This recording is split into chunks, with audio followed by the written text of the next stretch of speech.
Qatar पर Israel के हमले का दूसरा राउंड का अलर्ट आ गया है। दोहा सितंबर जैसे फिर दहलने वाला है। कतर के अमीर ने फिर से बारूदी तबाही को दावत दे दी है, क्योंकि एक बार फिर दोहा में इजराइल के दुश्मनों का जमावड़ा लगा है। एक बार फिर से इजराइल को धमकियां दी गई है। एक बार फिर से नेतन्याहू का दिमाग गर्म कर दिया गया है। कतर के अमीर ने इजराइल दहलाने की धमकी दी। दोहा फोरम में इजराइल पर भड़के अहमद अल शरा।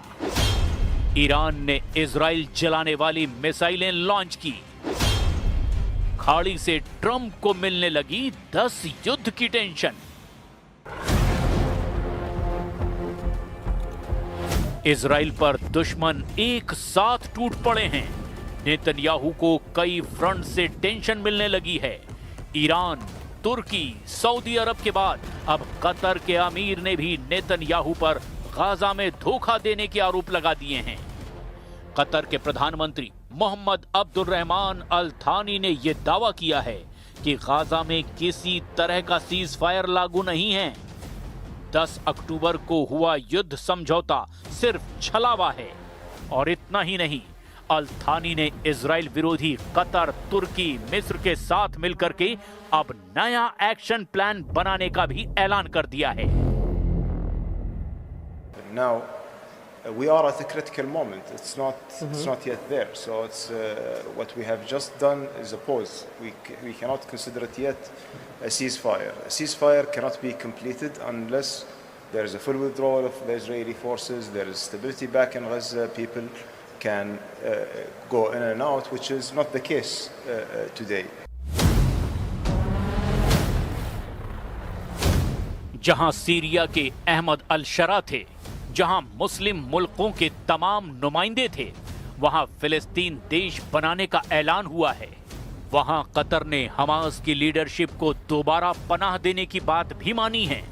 इसका मतलब यह है कि कतर ने पीएम नेतन्याहू की धमकियों को पूरी तरह से नजरअंदाज कर दिया है। नेतन्याहू ने ऐलान कर रखा है कि वो फिलिस्तीन देश नहीं बनने देंगे। इजराइल उन्हें भी सबक सिखाएगा जो हमास का साथ दे रहे हैं।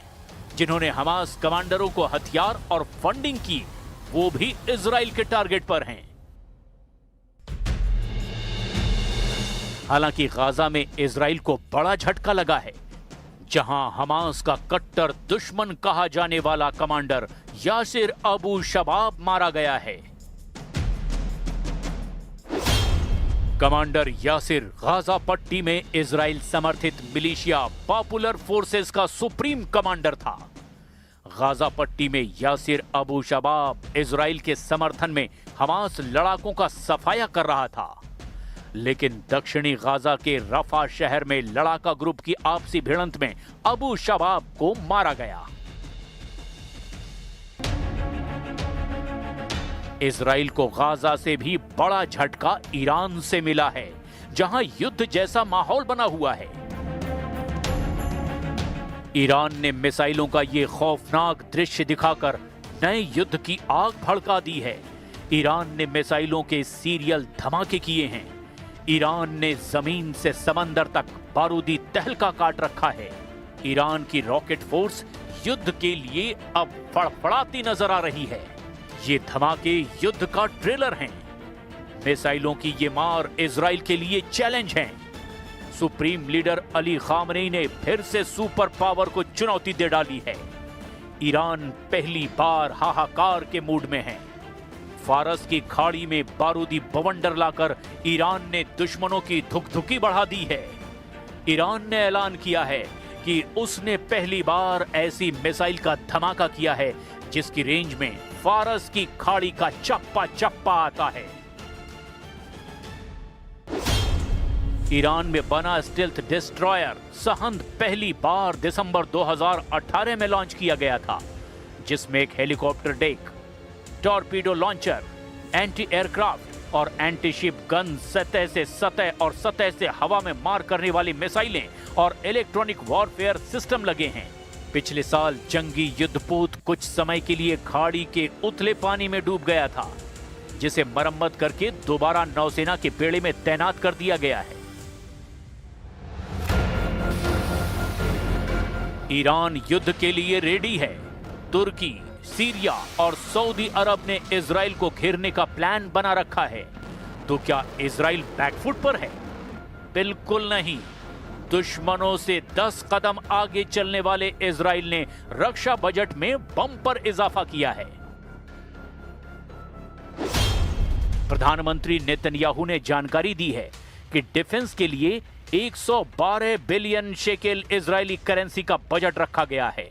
इजरायली वित्त मंत्री बेजल स्मोट्रिच की ओर से कहा गया कि 2026 के लिए रक्षा बजट 2023 की तुलना में 47 अरब शेकेल ज्यादा है। इजराइल ने 2 साल से चल रहे युद्ध पर अब तक 31 अरब डॉलर से ज्यादा का खर्च किया है। डिफेंस बजट में बम्पर बढ़ोतरी के बाद पीएम नेतन्याहू ने ऐलान कर दिया कि इजराइल किसी भी दुश्मन को कुचलने के लिए अब पूरी तरह से तैयार है।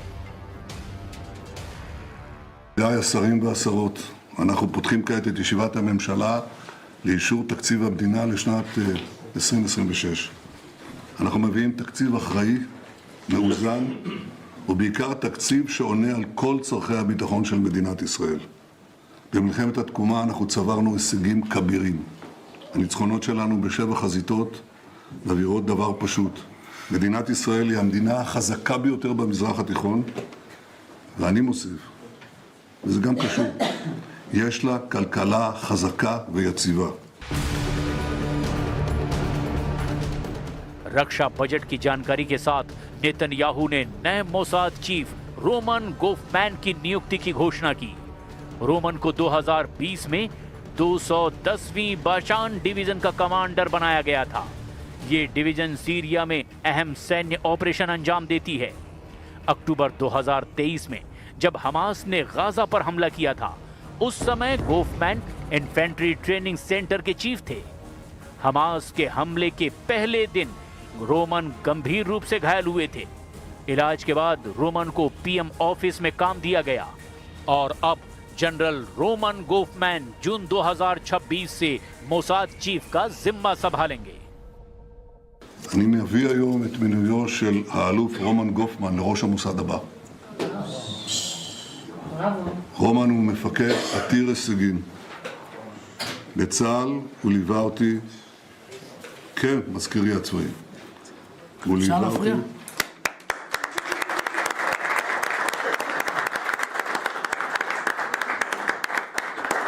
רומן ליווה אותי בשנה האחרונה במלחמת התקומה, במבצע עם כלבי. הוא פעל מול צה"ל וכל גורמי הביטחון, כולל ובהדגש עם המוסד. הוא בעל תכונות מוכחות של מנהיגות, יצירתיות, תחכום, תחבולנות, בקנה מידה עולמי. इजराइल अपनी सैन्य तैयारियों के साथ नए नए हथियारों से भी दुश्मनों को खौफ से भर रहा है। इजराइल ने अपने सबसे शक्तिशाली और सस्ते air defence system iron beam laser system को वॉर जोन में तैनात किया है। इजराइल का iron beam paradigm shattering laser defence 30 दिसंबर से एक्टिव हो जाएगा। आयरन बीम में लाइट बीम के मुकाबले ज्यादा पावर है, इसकी रेंज ज्यादा है और इसे कई तरह के खतरों से बचाने के लिए इस्तेमाल किया जा सकता है। आयरन बीम खास तौर पर न सिर्फ ड्रोन बल्कि मिसाइल, रॉकेट और मोर्टार को भी मार गिरा सकता है, जिससे ये ड्रोन को मार गिराने की तुलना में कहीं ज्यादा खतरनाक हो जाता है। Iron beam mobile 50 kilowatt system की रेंज 5 से 7 किलोमीटर है। इस सिस्टम को कम दूरी का हाई पावर लेजर बनाया गया है, जो कि आयरन डोम जैसे दूसरे डिफेंस सिस्टम को बाईपास करने वाले प्रोजेक्टाइल को भी रोक देती है। आयरन बीम में 2 टेलीस्कोप हैं। इसमें एक से शक्तिशाली लेजर निकलेगी और दूसरे से इसकी परफॉर्मेंस पर नजर रखी जाएगी। ये सिस्टम आयरन डोम के साथ इंटीग्रेटेड होकर इजराइल की 360 डिग्री सुरक्षा करेगा। इजरायली लेजर डिफेंस सिस्टम ने अक्टूबर 2024 में हिजबुल्लाह के लगभग 40 ड्रोन को मार गिराया था। नया आयरन बीम उससे कहीं ज्यादा घातक और विस्फोटक बताया जा रहा है। इजराइल के दुश्मन जहां युद्ध की रणनीति बना रहे हैं, वहीं नेतन्याहू हथियारों को धार दे रहे हैं, क्योंकि अब की बार इजराइल का सामना दुश्मन देशों की सेना से है। ईरान जैसे मिसाइल पावर, तुर्की जैसा ड्रोन पावर, कतर और सऊदी अरब जैसे अमीर देशों से निपटने के लिए इजराइल को पूरी ताकत झोंकनी होगी। इसके साथ ही इजराइल को सुपर पावर का बैकअप भी चाहिए, नहीं तो युद्ध एक तरफा साबित होगा।